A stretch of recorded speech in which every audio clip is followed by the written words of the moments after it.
Hello everyone, welcome to keep learning by Swapnil. आइए question देखते हैं। क्वेश्चन कह रहा है a small block of mass 100 gram is tied to a spring of a spring constant 7.5 newton per metre. ठीक है, सो देखते हैं। मास हमें गिवन है 100 ग्राम, जिसे मैं 0.1 केजी लिखूंगा। स्प्रिंग कांस्टेंट गिवन है 7.5 न्यूटन पर मीटर। लेंथ मुझे गिवन है 20 सेंटीमीटर, जिसे मैं 0.2 मीटर लिखूंगा। The other end of the spring is fixed at the particular point. एक पॉइंट ए पे क्या है, स्प्रिंग फिक्स्ड है।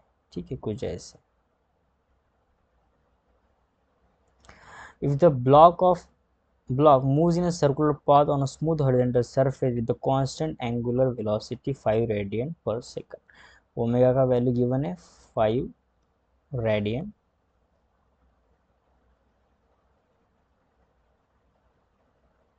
पर second about point A, then tension in the spring is. ठीक है, सो अगर ये ब्लॉक यहाँ पे मूव कर रहा है, कुछ सर्कुलर मोशन पे, सर्कुलर पाथ पे मूव कर रहा है, तो जाहिर सी बात इसकी टेंडेंसी कैसी होगी, बाहर की तरफ जाने की होगी। यानी ये क्या करेगा, नेचुरल लेंथ से सबसे पहले तो ये स्ट्रिंग को खींच देगा। ठीक है, अगर नेचुरल लेंथ एल है तो एक लेंथ क्या करेगा, खींचेगा। जैसे खींचेगा तो एक मोशन के अगेंस्ट, यानी टेंडेंसी के अगेंस्ट एक स्प्रिंग फोर्स आएगा, जिसे हम एफ एस कहेंगे, जिसका वैल्यू होता है के इंटू एक्स। ठीक है, और वो ये क्या कर रहा है, हॉरिजॉन्टल सर्कुलर मोशन पे एंगुलर वेलोसिटी से मूव कर रहा है। ठीक है, अब होगा क्या कि ये मोशन अगर इसका कंप्लीट होना चाहिए, तो इसका मतलब ये जो स्प्रिंग फोर्स है, ये स्प्रिंग फोर्स का वैल्यू किसके इक्वल होना चाहिए, एम आर ओमेगा स्क्वायर के इक्वल होना चाहिए, क्योंकि वही सेंट्रीपिटल फोर्स इसे प्रोवाइड कर रहा है। और आर कितना यहाँ पे, एल प्लस एक्स, क्योंकि एल तो नेचुरल लेंथ है और एक्स क्या है, जो खींची गई है और ज़्यादा। So m l plus x omega square. So f x का वैल्यू कितना है, k into x. So m l plus x omega square. So k का वैल्यू कितना है, अब यहाँ पे वैल्यू पुट करते हैं, 7.5 into X is to mass कितना है, 0.1, सो 1/10 लिखेंगे। एल प्लस एक्स, ओमेगा कितना है 5, सो 5 का स्क्वायर 25।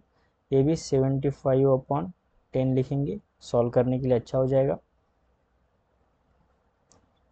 एल प्लस एक्स 25, सो 10 से 10 चला गया, 5 5 ज़ा 25,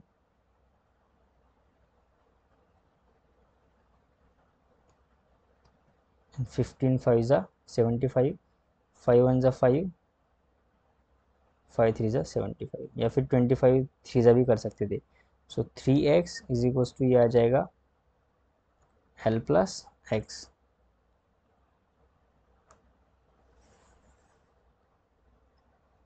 ठीक है, और नेचुरल लेंथ यहाँ पे ऑलरेडी गिवन है, सो ये आ जाएगा 3x माइनस एक्स। एल का वैल्यू कितना है 0.2, जिसे मैं 2/10 लिखूंगा।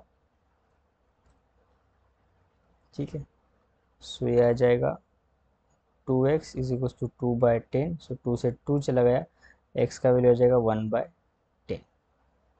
तो x का वैल्यू पता चल चुका है हमें 1/10। हमें फाइंड करना है फोर्स का वैल्यू, यानी फोर्स यानी जितना टेंशन उसमें लग रहा है वही टेंशन होगा। ठीक है, सो के इंटू एक्स, के का वैल्यू कितना है 7.5, जिसे 75/10 लिखेंगे, इंटू एक्स का वैल्यू कितना है 1/10, तो यह आ जाएगा 0.75 Newton. So 0.75, option D is the right answer. I hope आपको वीडियो सोल्यूशन अच्छा लगा होगा। वीडियो सोल्यूशन अच्छा लगा है तो चैनल को सब्सक्राइब कर दीजिए, वीडियो को लाइक कर दीजिए। मिलते हैं नेक्स्ट वीडियो सोल्यूशन में। कीप लर्निंग विद स्वप्निल के साथ।